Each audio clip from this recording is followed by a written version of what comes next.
जय गुरुदेव. श्री गुरु उपदेशे करून अंतरबाह्य गुरुची झाला आपण. मग प्रकृती काया विरोन ज्ञान काया बोलीजे. या ओवीतून संत शिरोमणी शिवयोगी मन्मथ माऊली आपल्या परमरहस्य या प्रासादिक ग्रंथातून गुरुच्या उपदेशाचा महिमा, गुरुच्या उपदेशानं शिष्याच्या जीवनात झालेलं परिवर्तन, शिष्याच्या जीवनातील अज्ञान जाऊन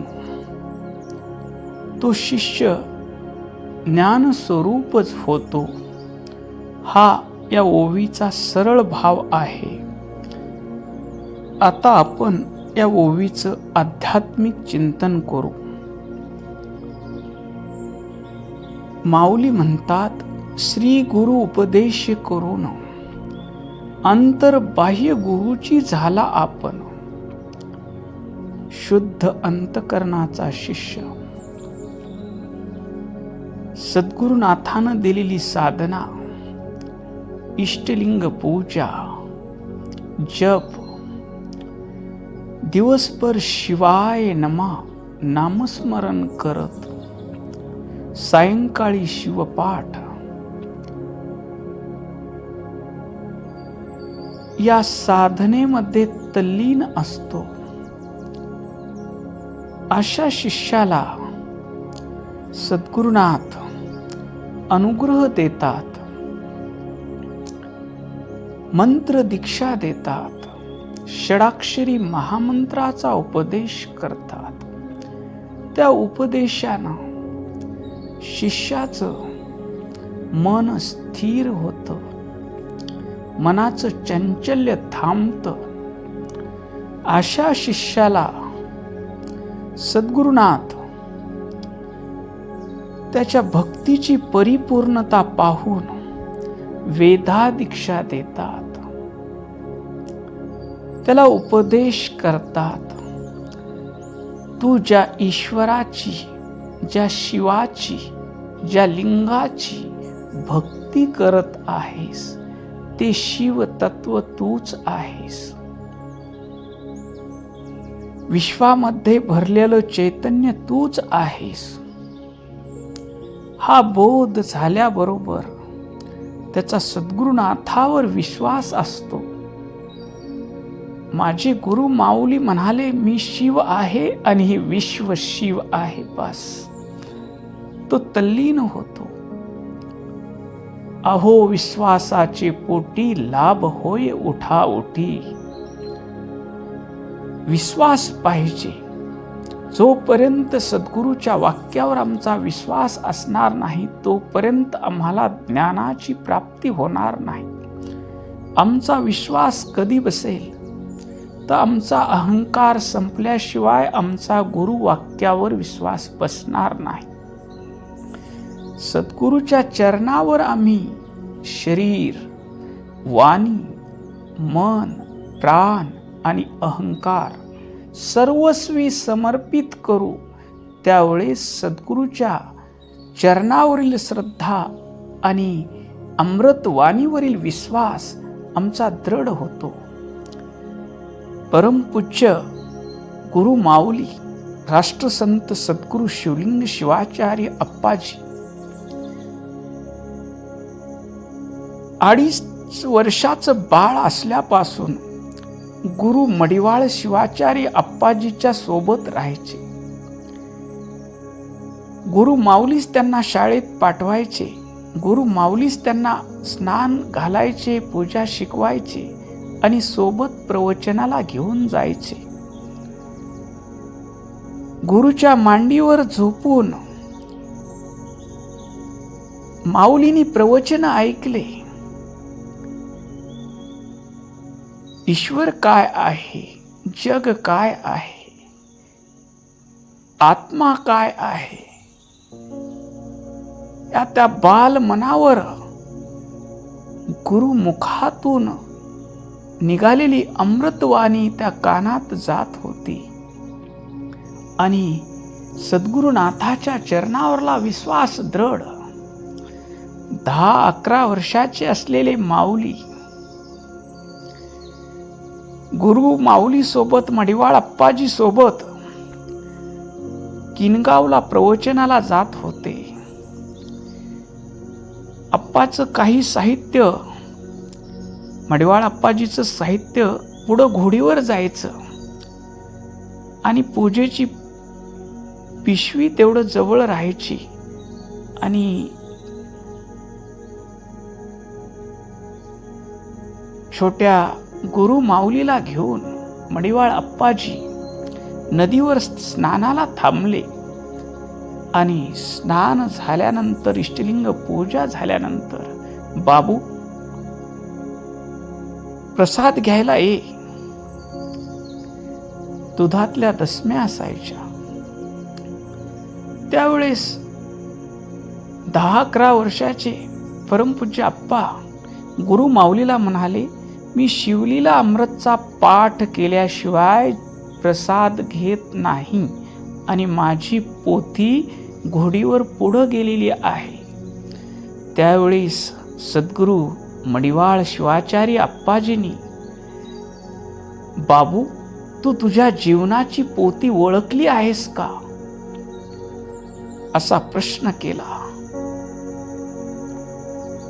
त्यावेळेस गुरु माऊली परमपूज्य अप्पा मडिवाळ शिवाचार्य अप्पाजीच्या चरणाजवळ बसले आणि अप्पा तुम्ही काय म्हणत आहात मला कळालं नाही. त्यावेळेस मडिवाळ अप्पांनी सांगितलं, तू तुझ्या जीवनाची पोथी ओळख. तूच शिव आहेस आणि आत्मशक्तीच्या विकासानं तू शिव विश्वरूप झालेला आहेस. तू सर्व कर्ता आहेस.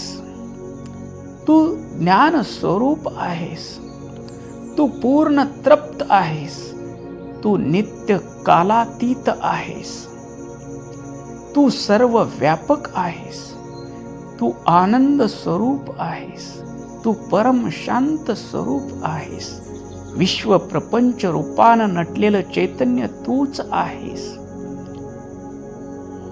हा गुरुचा बोध मिळाला. गुरुच्या चरणावरला दृढ विश्वास, गुरुच्या अमृतवाणीवरला विश्वास. परमपूज्य अप्पा आनंदानं बेभान होऊन नाचू लागले, मी शिव आहे, विश्व शिव आहे. ही अनुभूती, हा गुरुवरला विश्वास, तिथं बुद्धीचा तर्क नाही, मी कसा शिव असेन, कोणतं शास्त्र काय म्हणतंय काही घेणं देणं नाही. नानकदेव म्हणतात, एक ने कही दुजे ने मानी, नानक कहे दोनों ज्ञानी. तसं सद्गुरूनं सांगितलं, तू शिव आहेस. तू विश्व प्रपंच रूपानं नटलेला परमात्मा तूच आहेस. माऊलीनं विश्वास ठेवला आणि अनुभूती घेतली की मी शिव आहे आणि ही विश्व ही शिव स्वरूप आहे. त्या सर्व कर्तेपणाची, त्या ज्ञान स्वरूपाची, त्या पूर्ण तृप्तीची, त्या नित्य तत्वाची आणि त्या व्यापक तत्वाची अनुभूती घेतली. आणि गुरु उपदेशे करून अंतर बाह्य गुरुची झाला आपण.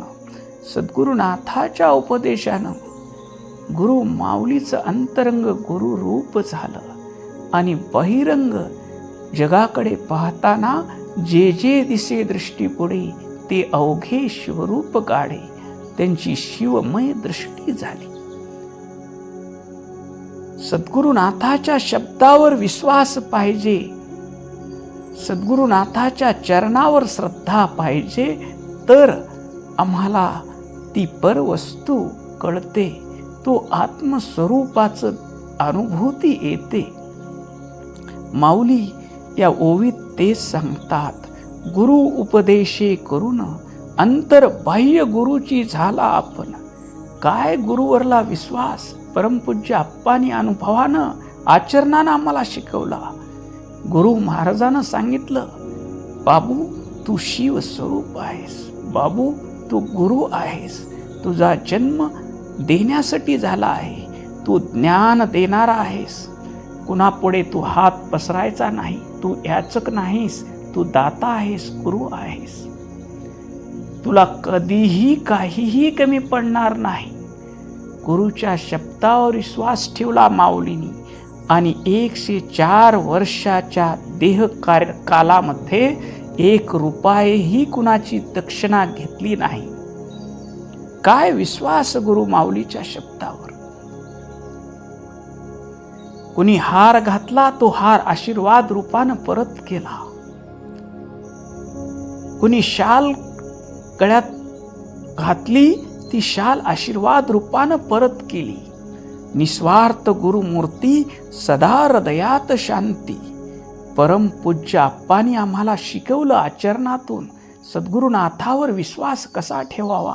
गुरुचा शब्द कानावर पडला, तू शिव आहेस आणि हे विश्व ही शिव रूप आहे. आप्पांनी अनुभूती घेतली, माझा आत्मा हा सर्व प्राणी मात्राचा आत्मा आहे.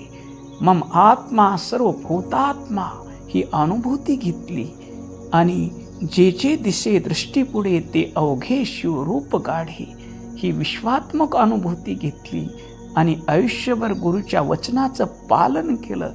दक्षिणा कोणाला मागितली नाही, पण माऊलीला काहीही कमी पडलं नाही. लाखो पंक्ती बसल्या त्या कार्यक्रमामध्ये, कुठंही काही कमी पडलं नाही. माऊलीनं कुणाला रुपया मागितला नाही, पण त्या कार्यक्रमात काही कमी पडलंही नाही. याला म्हणायचं गुरुकृपा. माऊली या ओवीत म्हणतात, श्री गुरु उपदेश करुणी अंतर बाह्य गुरुची झाला आपण. सद्गुरुनाथानं उपदेश केला, तू शिव आहेस आणि शुद्ध अंतकरणाच्या शिष्यानं विश्वास ठेवून ग्रहण केला. मनाचा संशय नाही, बुद्धीचा तर्क नाही. माझे गुरु म्हणतात त्याच्यावर माझा दृढ विश्वास आहे. मी शिव आहे. चिदानंद रूपो शिवोहम शिवोहम, अहम निर्विकल्पो निराकार रूपो, विभुर्व्याप्य सर्वत्र सर्वेंद्रियानि, सदा मे समत्वम मुक्तीन बंधम, चिदानंद रूपो शिवोहम शिवोहम. ही अनुभूती शुद्ध अंतकरणाच्या शिष्याला येते आणि त्याचं अंतरंग गुरुरूप म्हणजे ज्ञान स्वरूप होतं आणि त्याचं बाहेरलं आचरण हेही ज्ञान स्वरूप होतं. तो डोळ्यानं जगाकडं पाहतो, शिवस्वरूपच पाहतो. मुखानं बोलतो, ती शिवस्तुतीच करतो. हातानं काम करतो, ती शिव कार्यच करतो. पायानं चालतो, ती शिवाची प्रदक्षिणाच करतो.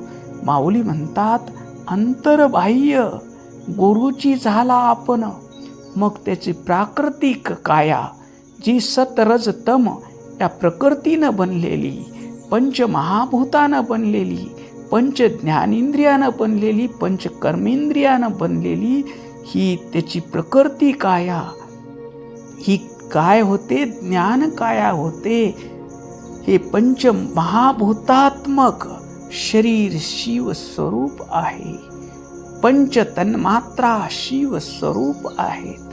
पंच ज्ञानेंद्रिय शिव स्वरूप आहेत. पंच कर्मेंद्रिय शिव स्वरूप आहेत. मन शिव स्वरूप आहे. बुद्धी शिव स्वरूप आहे. सत रज तम या त्रिगुणाचा स्वामी शिव मीच आहे. असा त्याचा शुद्ध विद्या त्या शिष्याच्या अंतकरणामध्ये प्रकट होते आणि त्याची प्रकृती काया सतरज गुणात्मक प्रकृती काया जाऊन तो काय होतो? गुणातीत कांतम परब्रह्म शांतम. तो गुणातीत होतो, परब्रह्म स्वरूप होतो. अशी अवस्था आपणाला जर प्राप्त करून घ्यायची असेल तर सद्गुरूच्या चरणावर आम्हाला समर्पण केलं पाहिजे आणि गुरुमुखातून निघालेला शब्द आमच्यासाठी मंत्र आहे. तो आमच्या हृदयामध्ये बीज रूपानं रुजला पाहिजे आणि भक्तीचा अंकुर आला पाहिजे आणि या भक्तीच्या अंकुराला धर्मनीतीचं पाणी घातलं पाहिजे आणि ते वृक्ष आत्मशक्तीचा विकास होऊन ते शिवरूपी विश्व शिवमय, मीही शिवमय ही अनुभूती म्हणजे शिवस्वरूपाचा साक्षात्कार झाल्याशिवाय राहणार नाही. ओम शांती शांती शांती.